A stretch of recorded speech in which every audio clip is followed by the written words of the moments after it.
Brill. It looks like we're now a full house.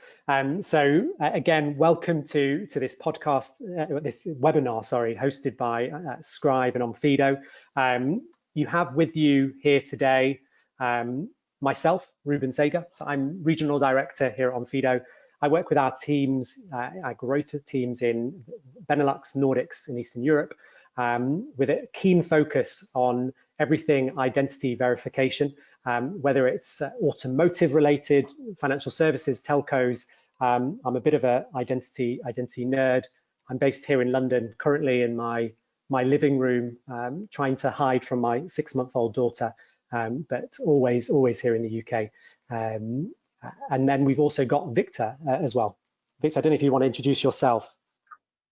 Yes, so hi, my name is Victor Vrede. I'm sitting here at the office at Scrive in Stockholm, trying to avoid the warmth outside. It's too hot to be at home. So just short, Scrive, what we do, we try to digitalize customer journeys by providing e-signatures and an eID platform. And we do this by working with agreement-based business processes and emphasizing on security, data quality, and customer experience. And I think it's going to be a fun hour, and I hope that you come back with a lot of questions in the chat, so we can take them up at the end of the presentation. Thanks, Victor. Yeah, and so Victor says, please enter questions. Structure for today, we're going to run through a couple of slides just to introduce those of you who aren't familiar with our two businesses to our proposition and how we tend to work together as a pair. And then we'll jump to questions, and please do feel free to enter those as we go through. So Victor, I don't know if you've seen this cartoon before. It's one that I think represents, I guess, what our two businesses do, and the reason for the existence of our two businesses really quite well. So I actually found out a couple of days ago that this cartoon was actually drawn back in 1993. I think that shows just how early in the internet's life the issue of identity and remotely verifying identities has become an important area. So on the internet, nobody knows you're a dog, and I think this is really the challenge for lots of our customers, and I'm sure lots of Scrive's customers as well. This idea of not really knowing who's on the other end of the computer screen. So yeah, so focusing on distance contracting and distance processes is of course a big and huge trust gap where you don't know who's sitting behind the end of the other on the other line. Yeah, and so in terms of the way that our two, I guess the reasoning behind our two businesses working together, I think these three areas really represent why we're so excited about this partnership. We as businesses certainly both believe that online is the new normal. We're working with businesses that pre-coronavirus, but now especially post-COVID, are rapidly adopting their online technologies in order to be able to provide fully online journeys for their customers. I know, Victor, when we were speaking before this webinar, you were talking about this idea of KYC and expansion and the limitations of eID. I don't know if you've got anything to add on that particular point.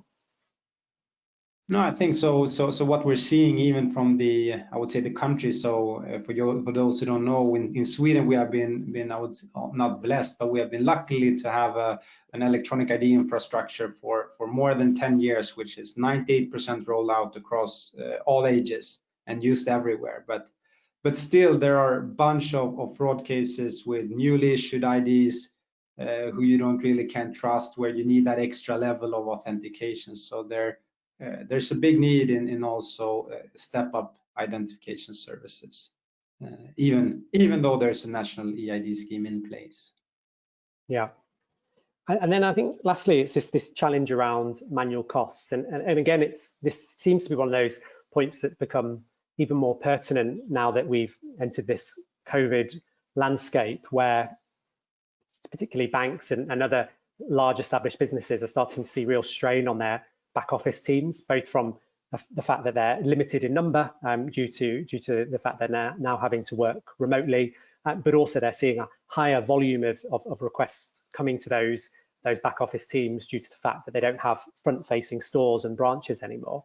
So this idea of manual costs becoming too significant to manage, and looking at ways of automating compliance seems to be an area that is very, very timely for a lot of our customers. I can just add to that. I actually had the issue myself during the last 3 months where my phone broke, and therefore my electronic ID got not able to be used, and the bank, you have a bank device, was also destroyed. So I had no way of identifying myself, rather to go to the actual bank, which was a problem in just a couple of months back. Modern day problems. Okay, and so we said that we were going to talk about how we work together. So Victor, over to you on this piece. Yeah, so as described earlier, so at Scribe we've been working with electronic IDs integrated into our e-signing service seamlessly since inception 10 years ago. And therefore we've been able to take on typical B2B2C transactions, so everything from phone subscriptions to loan agreements or any transaction that needs a higher demand for trust and higher demand for security within the transaction. And today we support the local EIDs in 6 countries, but we don't feel that of course this is enough. So therefore we needed a way, and we wanted a way to be able to identify people globally, and of course the partnership with Onfido was for there also a perfect fit. So what we are looking on below here is actually the end customer experience of signing a contract using the identity verification solution from Onfido. So our, let's call it our joint offering or our joint solution here. So for the end consumer, the only thing they do is that they will receive a contract in whatever flow there would be. I will describe a little bit more on the next pages. And when they will sign the contract, they will be prompted with the let's call it the Onfido Web SDK, where you can first of all scan your identity paper or take a photograph of your identity paper. And when you've done that as an end user, end clients, what you do is that you also scan your face, or you take a selfie. And then of course Onfido will do all their magic that we will talk about later on. And if everything checks out, and if you actually are the person that also holds the ID, so therefore the check between the face on the identity card and the face on the picture, we will be able to pass through the transaction and deliver the level of authentication that we do in other processes with identification solutions, and provide our customer with a secure transaction. And this is, I think, as mentioned, already live, so you can start doing this as of now. Very cool. And so why and how, if we see, so why and how should you use this? So of course you can onboard clients in any channel basically, and we see that this solution for our customers is requested actually in any channel. Just on a, let's call it a face-to-face meeting, or you sign a contract in the store. Of course, in these days, it's not as likely as previously, where you try to do all businesses remote. But there are still options when you want to buy a phone subscription and actually get the phone directly, or if you want to rent a car, there will be opportunities, or there will be events where you actually have to meet face to face. And there, of course, there's a big need of also doing a proper identification, and not only rely on the clerk in order to identify the customer, or actually understanding that it's a driver's license that is a fraud, or decreed, yeah, in that sense, decreed fraud risks. So even though you are meeting face to face, you can still be fooled. So of course, a big opportunity is for everyone working with contracting in store have to identify people in person. And of course, remote selling over distance says itself. So how should I know who the counterpart is? And just sending the contract over email or text message, and just do a quick scan of the driver's license, and then also knowing that again, the person holding the driver's license is the one they say they are, you will be able to do a transaction and fully trust that everything has been done in the right way. And then I would say the most obvious, and of course the one where you benefit, or you can greatly benefit also in conversion, is to do online onboarding. So what we're seeing today is several customers or several processes where you today have to drop customers or drop potential customers because you can't do a proper identification. But with the joint offering on the previous page, you will be all of a sudden available to scan documents from more than 190 countries in order to do businesses remote or online, even no matter where the customer is situated. And I think in times like these, where local becomes global, it's a big opportunity for companies to utilize this. And then just to package everything together. So what we do at Scrive in general is that we provide our customers with what we call an evidence package. So you will receive, when a document is signed, what we do is that we package that together with all the let's call it the evidence needed to be able to say that a transaction has happened and a document has been signed. We have 3 key elements here that we add to the document. So to each document, we add the intent of the counterparty. We do this by taking screenshots of the process to say you actually saw a contract, you actually saw a button that said sign.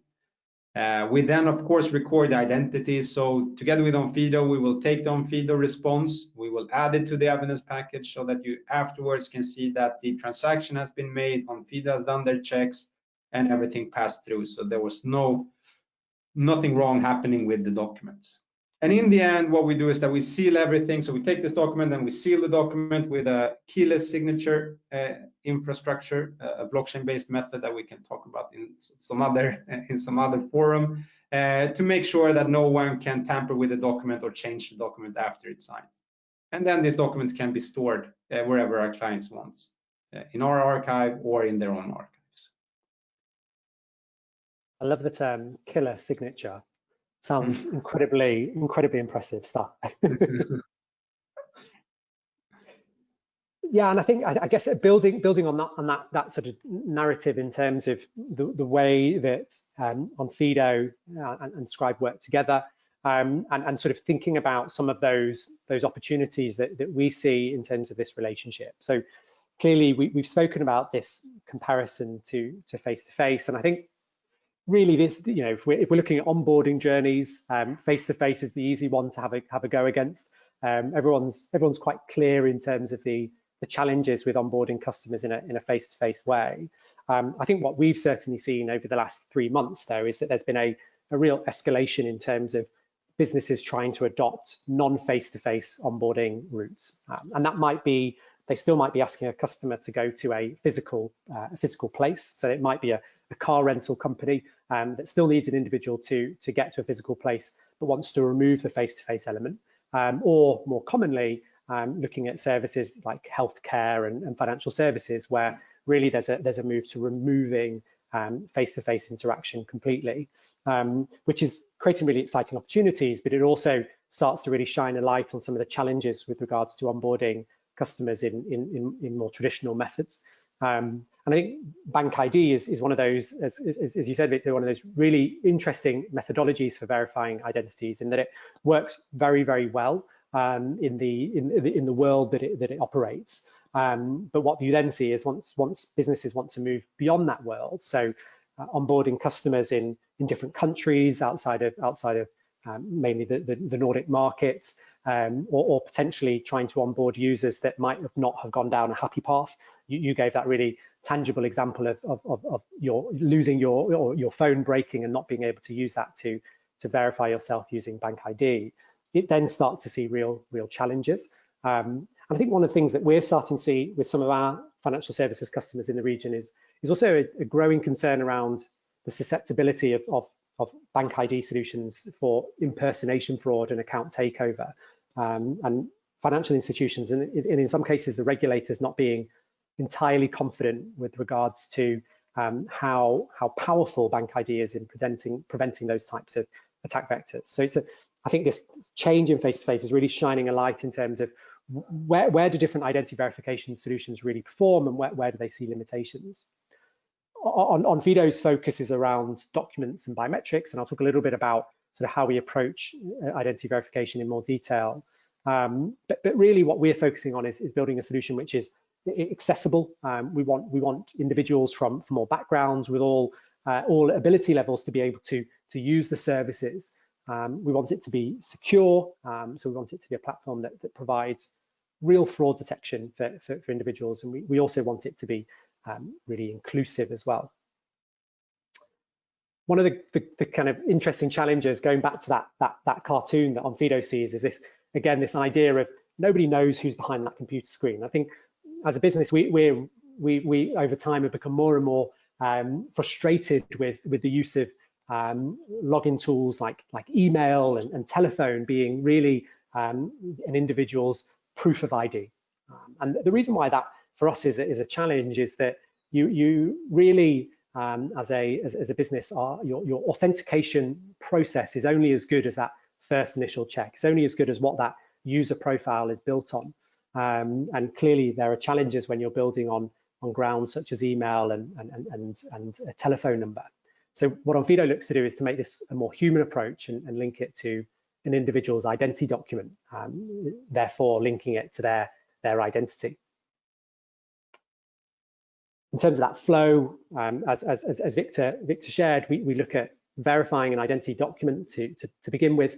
Are we seeing and speaking to a legitimate identity?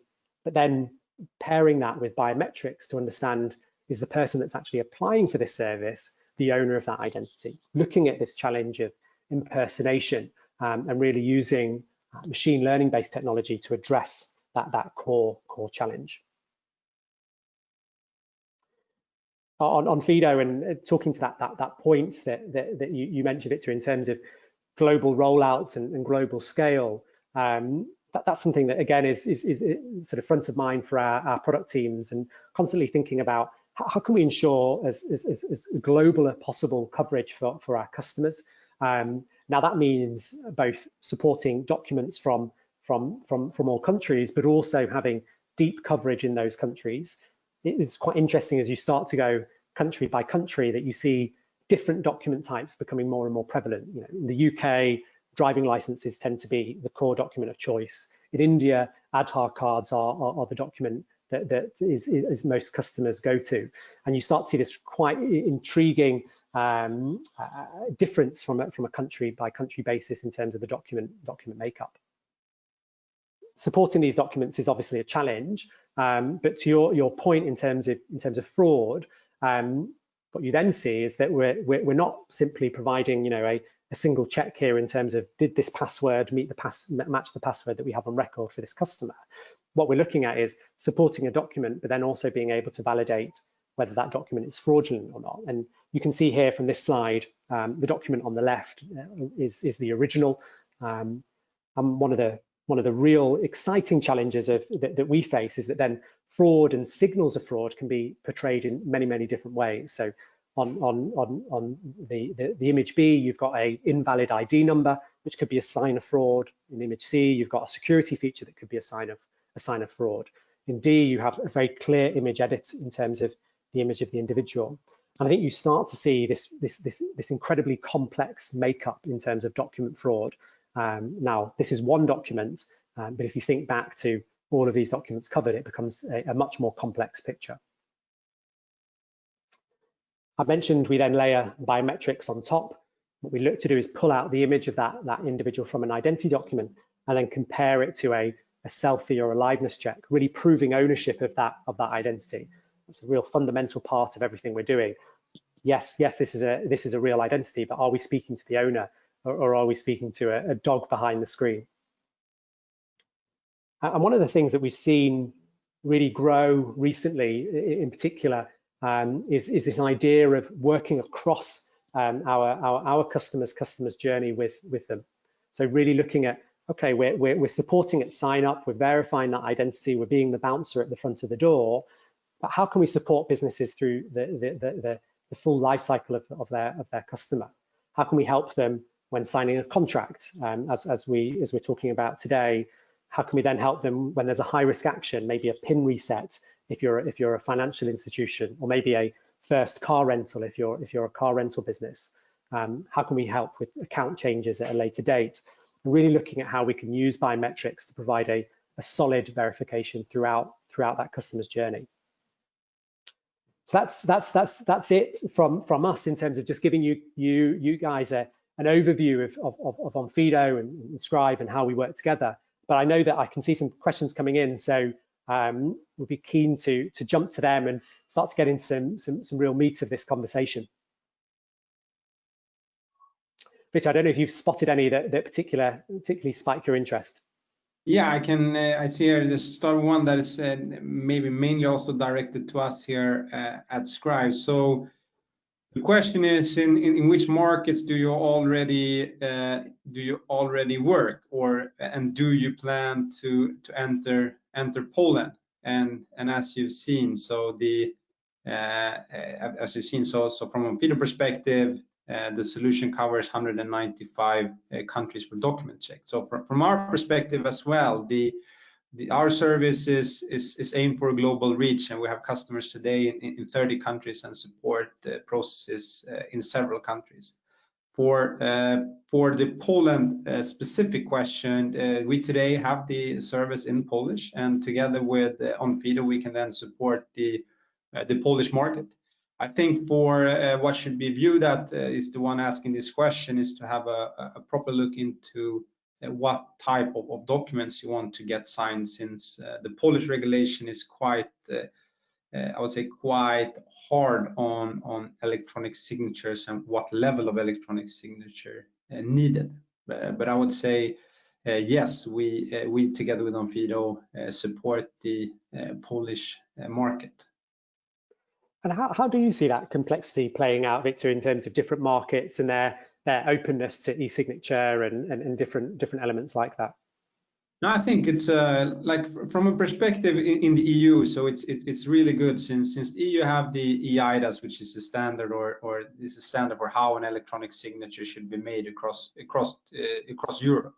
And Poland is actually, just moving back to Poland, is one of the most, I would say, locally regulated market, which demands the highest level of signature, which is called the qualified electronic signatures. And you then have the advanced electronic signature, which is the mid segment, and then you have the standard basic electronic signature. And again, from a qualified electronic signature perspective, also could be good to know for the one asking about Poland, is that we are going through a certification process currently, where the aim is to be able to Scrive and Onfido together to provide the qualified electronic signatures that would suit then the Polish market. Yeah, and I think from that. Oh, sorry, go on. No, sorry, go you. The challenges of COVID-related meetings. I think from our perspective, Poland's a really interesting market. It was one that. So Onfido, I guess, independently from Scrive, often operates around KYC regulation, and Poland is a market where the regulator has historically sat on the fence in terms of whether they would take on sort of the Western Europe style or UK, Netherlands style flow of KYC that is similar to Onfido's flow in terms of document and biometrics, or adopt the more German BaFin style flow, which is a live video conversation. And they've kind of been toying with the two for quite some time. And last year, Poland actually released regulation which sort of falls in the favour of the Onfido style flow, which is really exciting. And as you say, Victor, yeah, we're now working with a couple of different banks in Poland. Pre-COVID, I was spending a lot of time in Warsaw, which it was super fun, and because I think it seems to be a market which is ripe for this type of digital innovation. You've got a highly digitalized population, but where services on the whole are still accessed very often face to face. So it's a super exciting time in terms of that market. One of the questions that I think comes up a lot in these webinars at the moment is around COVID and the impact on businesses.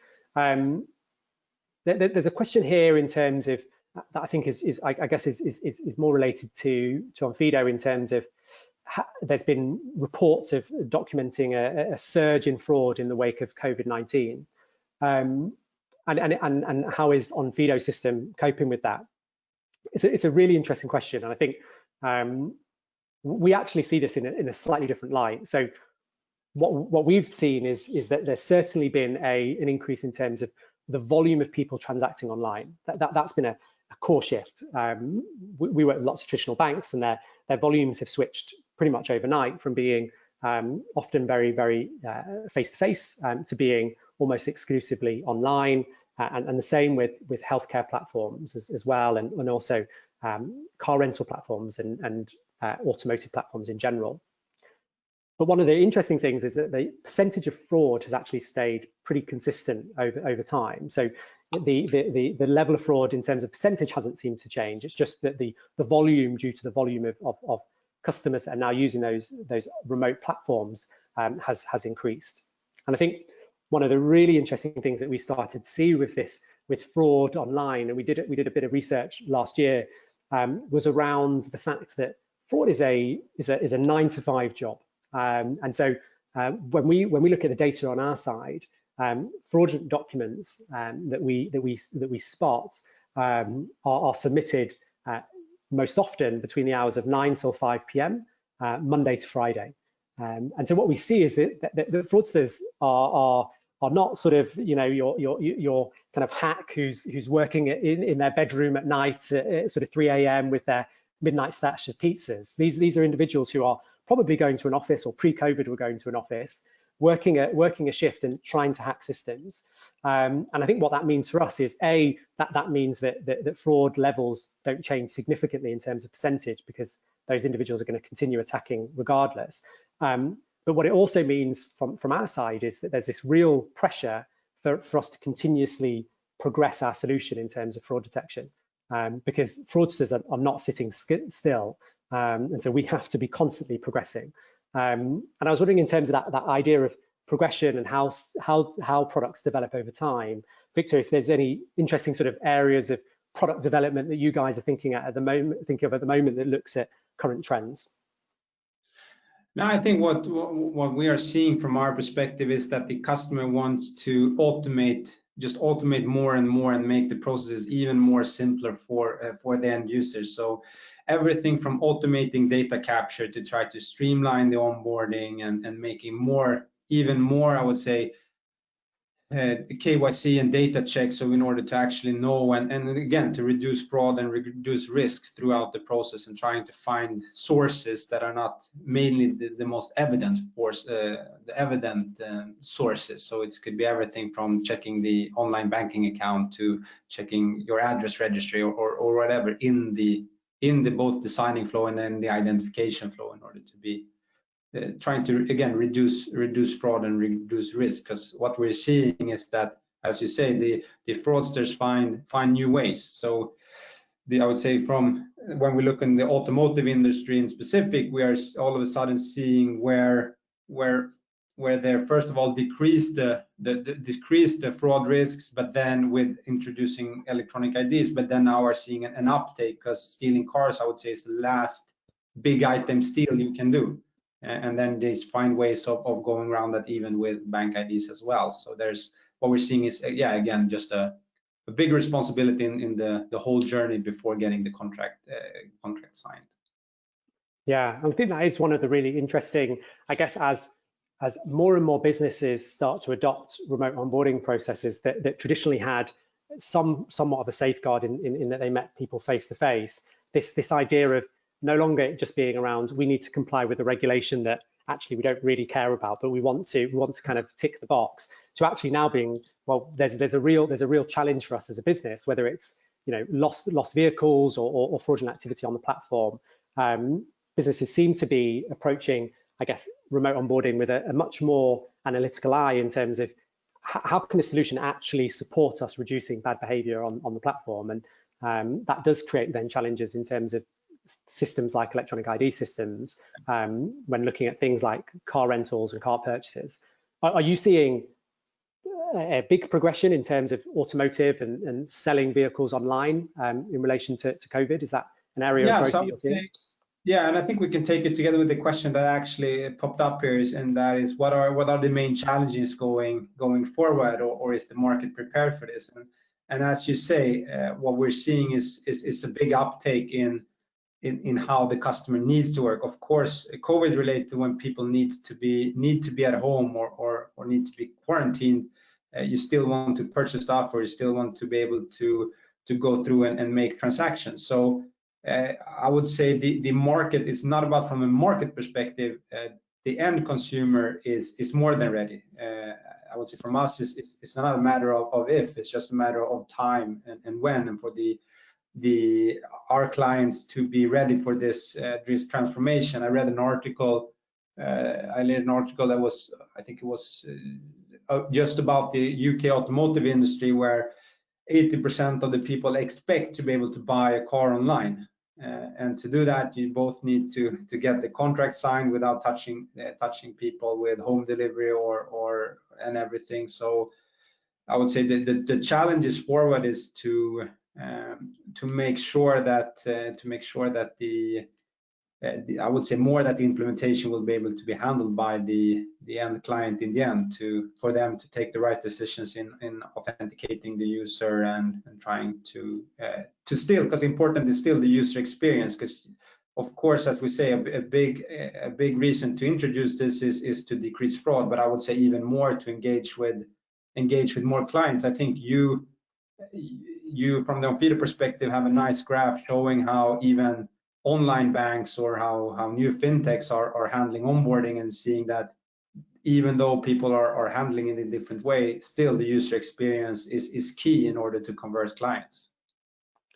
Yeah, for sure. And I think the online banks, I think, have been in many ways the big I guess cheerleaders for remote onboarding processes. And I think one of the really interesting things that we see is when we start to look into App Store reviews of the likes of Revolut and Monzo, whereas when you compare that to traditional banks, the reviews tend to be around features primarily, or they'll be around sort of negative aspects.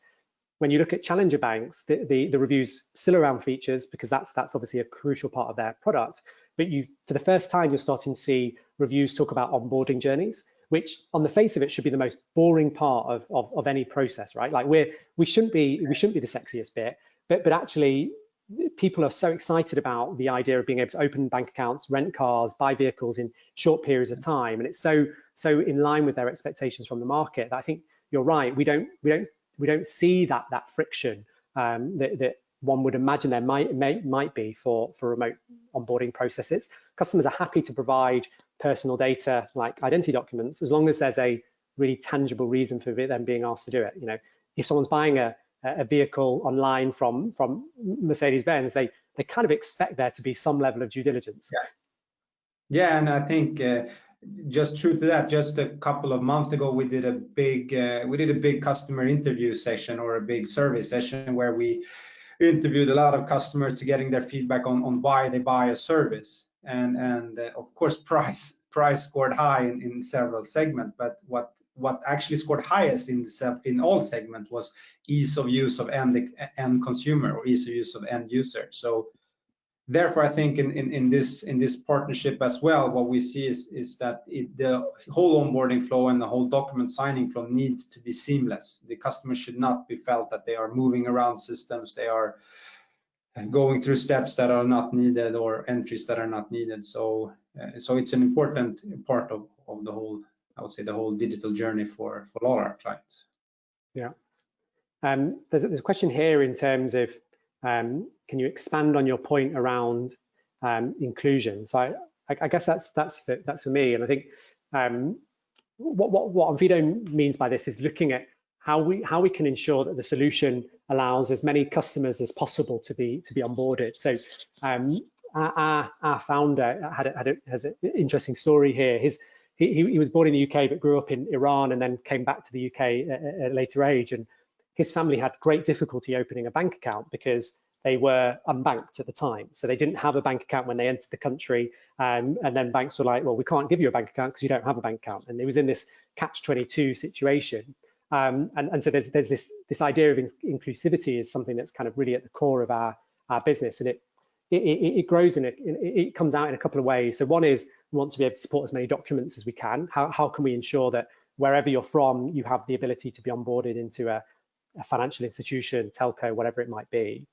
But the other piece is around ensuring once we are onboarding a customer, how can we make it inclusive? And so we've been doing a lot of work recently around accessibility from a disability perspective. So how can we ensure that although we're asking for an individual to interact with the platform from a biometrics check perspective, how can we ensure that that is accessible for individuals who might have different abilities from others?